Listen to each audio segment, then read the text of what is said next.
Hello and welcome to another episode of the Peak Podcast, where we interview coaches, thought leaders, and entrepreneurs on those peak moments that they had, those leaps of courage that they took to pursue something they're passionate about, or maybe it was their calling. If you guys don't know, we run Peak Fulfillment Coaching. It is a solo retreat program allowing people to find clarity and learn how to disconnect through a 3-day self-guided solo retreat and mastermind program.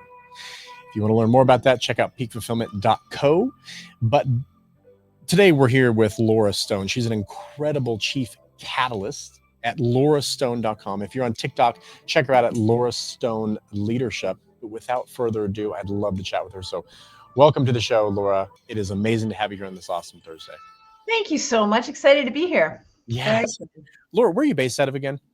I am based out of the Boston area, just south, actually, Rhode Island. I keep saying Boston because that's where I'm born and raised. Moved down here a few years ago. Yeah, that's awesome. Are you enjoying it? You enjoying that spot? I can't believe how much I am enjoying it, actually. I will admit I am a former, well, my husband will tell me I still am a Bostonian, a snobby Bostonian, because Bostonians don't know about Rhode Island. They either go east to Cape Cod or north to Vermont and New Hampshire, but this little gem of an island that they call Rhode Island is just amazing. So yes, thrilled, absolutely thrilled. Right on. Well, I think it's super important to love where you live, right? I mean, is that something that kind of goes into your veins, your heartbeat, your passion? Are you love where you live? And I do. I am a walking advertisement now for the state, but I have to say I wake up and every day, and I know this sounds really hokey, but I have a morning practice of gratitude, and I look outside my window and I can't believe I get to live here. And it's just one of these moments. And I rebuilt this home I call my sanctuary for my family, for myself. And like, I pinch myself. I'm just incredibly blessed and excited. And it doesn't have to be like it's not a gargantuan place, but it has everything. It's just beautiful. That's awesome. You and I think very similar in that vein. Love where I live as well. I have a massive amount of gratitude for the spot. And I journal every morning. I do a lot of gratitude journaling every morning and every evening. And it comes up almost every time, which is grateful for where I live and the things that I have in this town. I know, right? We are so lucky. I think it's also our mindset that we have chosen this, but I do believe I have the same kind of thing with gratitude. You're more diligent than I definitely do it in the morning. Evenings. Yeah. Yeah, I know. I've gone back and forth on both and just decided to do both. It's something about waking up, and I'll tell you the reason why I do it at night. I tell everybody about this. The reason I do it at night is in the subconscious mind, putting gratitude out there actually allows me to wake up being a lot more proactive versus reactive. So I hate when my schedule or the things around me control what I'm doing, and like I'm kind of a slave to my calendar or a slave to my workday. Yeah. When I do this gratitude practice at night, I wake up and I'm actually more proactive. So I'm playing offense. And it's been really cool and something really different. I like the morning session, but the evening one actually fuels me more for the next day. If that makes sense. All right. I am sold once again. I will do my best because I have an app that I love called the 5-Minute Journal. And I got to say, I don't have anything to do with it, but I just love it. And it does ask me at night. Okay. Wow. Okay. I'm gonna have to check that out. Yeah. Well, Laura, let's get into this. So give our audience just a little background on who you are and what you're up to right now. So I have been in the leadership development field for decades. And I have to say there's one primary question that has kept me interested, intrigued. Like, I can't believe I'm going to say that this was something that at age 16, I started getting exposed to leadership. And the one question has been, what makes a great leader great?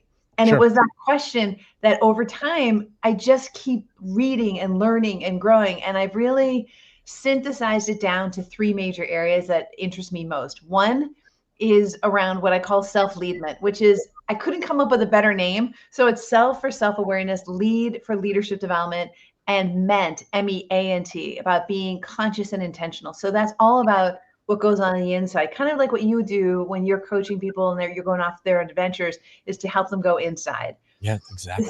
The second major piece is foundational is purpose, around both individual and team purpose.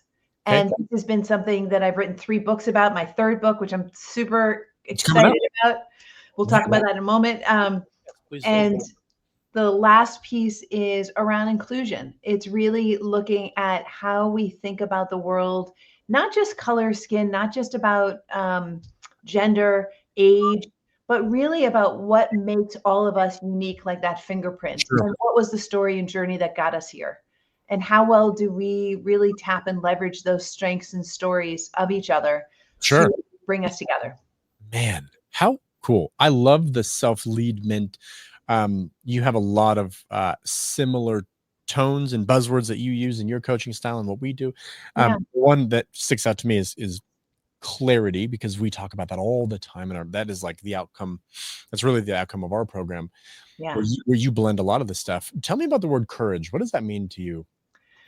So this is a big one because courage, I think, to me, is all about having that emotional fortitude to do something just when you feel so fearful and yet you know it's right. And it's like in your bones, in your like DNA in that moment. And it Right. pushes you over the edge with a little bit of fear and excitement. I That's love I love that. I've kind of followed my whole career and journey around that word, the word kind of risk as well. The two categories that I put the stuff that I love is in risk and courage. So yeah. I love hearing into what like your perspective is on that. What do you think defines a good leader?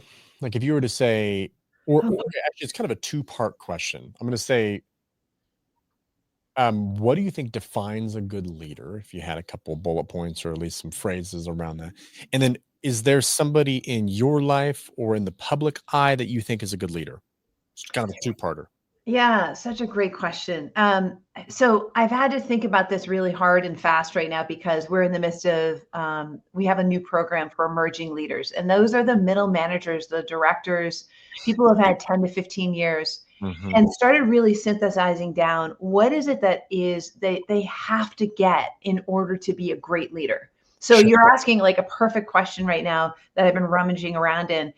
And I would synthesize it down to two of the main areas that I mentioned before about self-leadment. They really need to understand how their own brain and Yeah. heart works in terms of what, where do they go when the bleep hits the fan? Sure. And, you know, what's their reaction time and what are their triggers and knowing how to work with it Yeah. so that they can be conscious and intentional about when things aren't going well, how do they keep themselves to rise above? There's a great body of research. You're probably familiar with it. Shiraz Shameen, the book is called Positive Intelligence. Mhm. Um, his work, along with another body of work called The Triangle of Disempowerment, is really a great way for us as leaders to know, are we in this little triangle or are we able to play in this bigger world? And when we get into a triangle, or if someone would say a box, we can't perform as well. Yeah. So I think great leaders understand when they get triggered, which we all do. It's not about being on like in our sage brain and being outside all the time because that's impossible. Totally. So that's a major piece. The second is around purpose. You know, this is a place that I've studied. I've taught at Harvard Business School. I was asked to work with Unilever's top 300 with helping leaders think about their purpose. So purpose in this realm is individual leader purpose. It can be individual, just your own, but I think those blend together because I don't separate work and the person. I think they join together, and who we are and how we show up is all about our integration. So cool. And then the second part of purpose is about the team, and that's the piece that I've just written this book finally. And I say finally because it's been a project in my head and the body of work for over 20 years. And this work has been what was the catalyst for CVS to eliminate tobacco and basically eliminate a $1.5 billion line item, which Wow. to talk about courage, Sure. that took a lot of work, fortitude, and courage, but they paid off in dividends for them. They were the first to market. To do that is a historic move that former President Obama had said, this is, you know, this is going to make a mark in our history. So those are two. And I think the third piece about what makes a great leader great is, you know, that constant sharpening the straw of constant sharpening of the knife and like what we have to do to keep ourselves up. And I think the work that you all do is really important to be able to take time away, reflect. how do I want to be? Where are my goals? Where's my head going? Sure. What's my heart saying? And being able to have that kind of reflection so that they can lead well. Exactly. Because we can't lead. I don't believe we can do as great a job at leading others until we really do a great job at leading ourselves. Couldn't agree with you more. Couldn't agree with you more. You show up better for yourself, you show up better for others, and have that True. time away. Yeah, I totally agree with everything you said. So thanks for sharing all that. I love hearing it. Our audience loves hearing from a thought leader in this space. What do you think is a good leader? And then kind of who is that? And you've mentioned multiple names. I would totally agree with you on almost all those points. When I look at a good leader, the things, and I don't know if you've heard this before or maybe you've thought this, but for me, a good leader is very empathetic. Oh, I've always thought of a good leader as very empathetic, very humble, yeah. high self-awareness. That's another thing that I think about. Like to your point, right? What are my triggers? How do I react? And then kind of reading a room. Yes. And the last point about it is a reading the room blends into emotional intelligence for me. And I think it's so important for these leaders to do assessments and a lot of these different archetypes so that they know who they are, why they're the way they are. My co-founder and I, we did a really deep kind of extensive like co-founder boot camp, you can call it, where we spent 3 days and we did this kind of worked through this little retreat seminar. And I almost know him, not more than my wife, maybe more than my wife, almost about the same. And it's wild though, because now we did that and I know how he reacts. I know how to, say things that don't trigger him, or how to like put new things in front of him that will get the idea passed faster, because he leads with his gut intuition versus I lead with kind of numbers and analytics. Yeah. Very, very cool. So I really, really love what you do and kind of some of the stuff you say. I just want to build on something you're saying, because I Yeah. completely concur about the empathy and the emotional intelligence.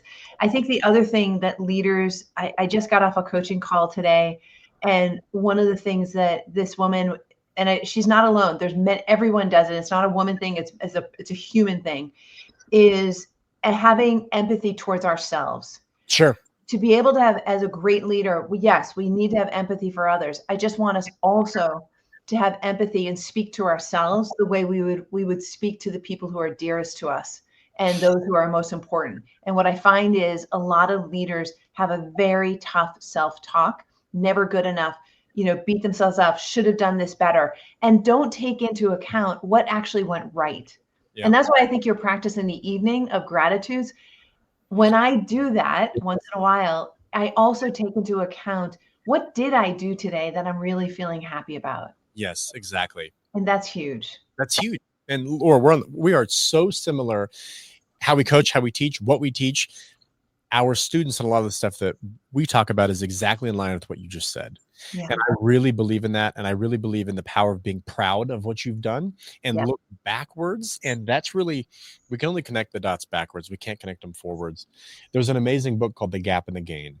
Are you familiar? I don't know if you've heard that book, but yeah, we talk about it a lot, where it's like you measure success backwards. So where you started to where you are today, and you measure backwards. If you measure towards this kind of leap type of horizon, you're living in this gap mindset where you never have that. You're never going to be happy. It's always a pursuit of. Yeah. And they kind of break that down and say, specifically the line of pursuit of happiness, right?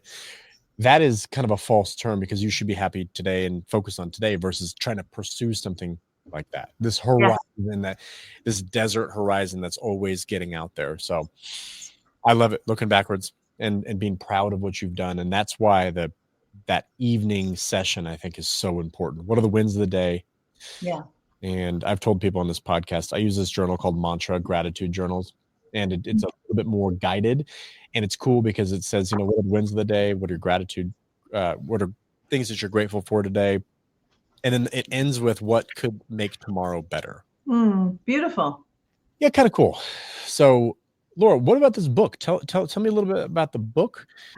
Oh, I'm so excited. I can't believe it. So thank you so much for asking, because this has been a labor of love. I joke about it. I'm going to hold it up. This is the pre-version of the book. So it's called a pocket. So Team Purpose to Performance. Okay. And it's in a series where The first book was A Pocket Guide to Purpose, and it's for the individual. The second one has been for leaders to help you really land it for yourselves and for others. But this one is the process that we use for CVS and we've used for Dannon and TJX and a number of other big companies. But here's the juice of it. This is now meant to be in hands of leaders who are never going to be and never want to be in a Fortune 500 company, but lead a team and are really caring about their people. And the questions, there's three primary questions that teams rarely ask. And it goes in much deeper into the book. What is why are we really here? What is the work that only we can do as a team? Sure. Because there's a special secret sauce that each of the people on your team, including yourself, if you're a leader listening to this, who are unique and they bring a skill set, just like you were talking about with your partnership. Yeah. The second major question, what are the core paradoxes or tensions must we address that will help us accelerate and get to a place that will make us proud? And then the third major question is, what are the key outcomes or results? Not the actions we need to take right now, but what is it like that end state? So when you're thinking about what is it that if we see our purpose realized 2 to 3 years from now, what will it look like? And then there's so many other juicy pieces. And just for a note here, this is not your typical business book because even though when I was at Harvard and they would have all this reading, this is a picture book. So I'm going to just show you a couple of images where it's all about taking an idea and a concept and going on a trip. Wow. And being able to do it in a way that is much more open and joyful. And yet I give all the research in the back. There's all the end notes. So for those who want the research and the data, you're going to get it too. But the journey is such that over 65% of our population are visual learners. Yet what do? We create black and white books, tiny print. It doesn't work for us. We got to be different in how we approach education. And that's why I think videos like this are so powerful. People see, people hear. It's much more interactive in this way. That's so cool. Wow. I love that. I love that book. And guys, whoever's listening to this, guys, go pick that up. That's such a cool book. It's so different. If you didn't just watch the video clip of Laura holding up the book and seeing those different visuals, very different, very, very unique.